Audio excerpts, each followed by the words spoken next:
Hello and welcome. This is a bright afternoon, and it's the finals of the IPL, a period that we've been waiting for 2 months. Well, I've got an esteemed panel from three different parts of the world. AKS Satish joins us from Dubai. He's a former sports editor of Gulf News.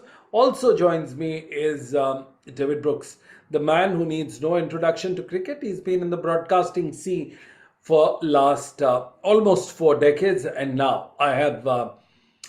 Toss Rizvi, the man from Mumbai who's seen from the Maidans to the Mecca of cricket. Well, welcome all three of you. David, first on to you. What was the reason of the evening? Was it Sooryavanshi's scoring 390s in last 10 days, or just Gill took the thunder away from him? David Brooks, welcome to the show. Well, it was certainly a great game to set up this final. I mean, yeah, he saw a different side to Sooryavanshi. The pitch was too paced. He had to play a different type of game. It was impressive, but in the end, it wasn't enough because you not only had Gill firing at one end, you had Sudharsan at the other end, and those guys. They play some classy cricket, and no words can really sum up the talent of Gill when he's in that sort of form.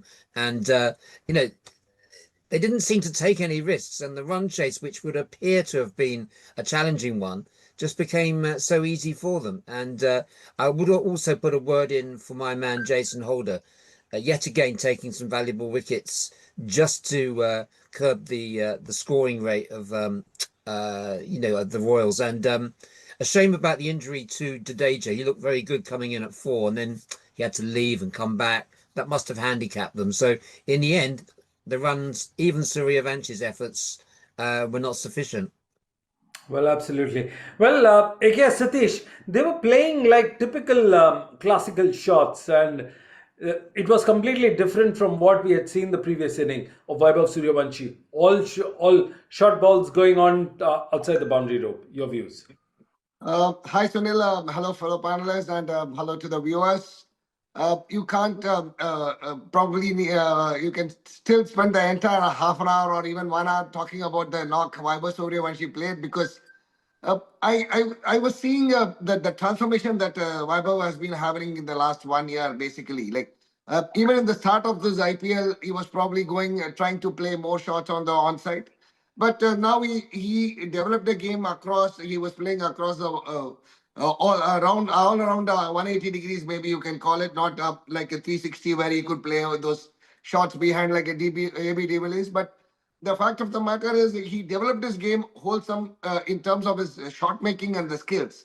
But what I was also wondering, or I was happy to see, was the way he was taking on the bowlers and the way he was playing around the field. So that means he is developing as a batsman. He's thinking as a batsman, as a cricketer, which is a dangerous sign, because skills matched with the intelligence is something which you always associate with when you talk about the great players of the game. But this knock has given me a truly different perspective about Vaibhav Sooryavanshi, because he not only showed the world that he has adapted to the game, he's developed his temperament, he also knows how to rotate a strike and take a rest, cut the rest and play more boundaries than the sixers, and show the world that he is ready to take the extra burden and carry the team on his shoulders alone. That is a phenomenal statement that he has made. I think it's only time that he is brought into the Indian team sooner than later, because he has shown that he is now matured enough to become one of the greats of the game in the international arena. Right. Very valid point. Toss Rizvi, Shubman Gill played in a typical classical manner, hitting ball down the road, not taking too many risks, and it was quite a stark difference from the T20, which is misunderstood as much as sports journalism is misunderstood as content creation. Would you like to draw two parallels between the two style of content and two style of cricket? Your views. Welcome to the show. Yeah, thank you so much, Sudhir bhai. Yeah, what a beautiful question. I mean, the way this guy was playing the other day is Shubman Gill. I mean, classical shots that he came up with. Of course, I mean, it was this was Shubman, other than Sooryavanshi, this was Shubman Gill's IPL. I mean, he was left out of the T20 squad, and that might have really hurt him big time.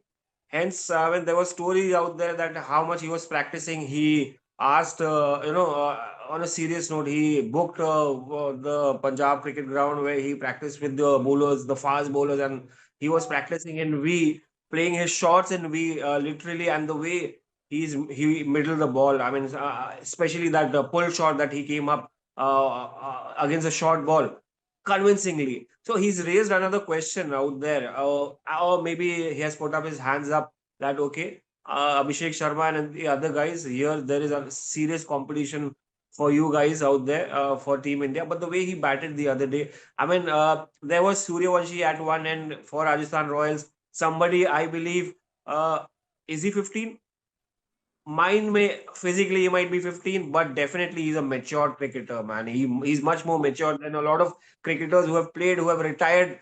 The way he played the game the other day showed his maturity. But Shubman Gill has evolved from, of course, he was a beautiful Test cricketer. He is, and one day, but T20 again he showed it's not just about slogging the ball, hitting over the bowler's head. You can be as classy in T20 as you are in ODIs or Test cricket, and that was impactful. Again, the onus was on Shubman Gill, and he showed because the way his partner has been getting out. Again, he would be worried today as well when the two take on RCB in this big game tonight.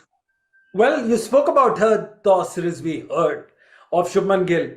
Does it hurt and bother you when a sports journalist like you is addressed as content creator like it did last night at the Not just Mumbai me. T20? It wasn't just me. There were many others who were wearing those that content creators. But then that's the reality. I mean, you have to get into the reality. Sports journalism is it's also content, but in the other way. I mean, that's journalism. This is content creation. But in social media era, internet era, you have to accept the fact that we are not just sports journalists. We are content creators, and right now we are making cricket content and IPL content at the moment. David Brooks, you've been in the business far too long on the broadcasting. We're not discussing about the emergence of new media, but the emergence of new style, the emergence of quick snack cricket. Do you think the world is ready for it? Well, there is already a surfeit of it, isn't there? There's endless amounts of content, and my sincere hope is that the craft of journalism represented by my two fellow panelists is not neglected, because it's still the importance of really good critical appreciation, insight, and perspective, which you don't always get. You don't get it necessarily from former players either. And the likes, it's been my pleasure and privilege to share this panel across the RCB with Satish and with Tos Rizvi. And, these guys, you can't replace proper journalism and proper critiques with sound bites. And look, there's a room for everything. And some of the content that's created on social media is great fun, and occasionally some good insights. We get clips which we never used to. It's all there, but there's still a big role for proper insight and the written word. Not everything can be done in sound bites. And I hope that we get the right combination in the future that captures the strengths of both disciplines.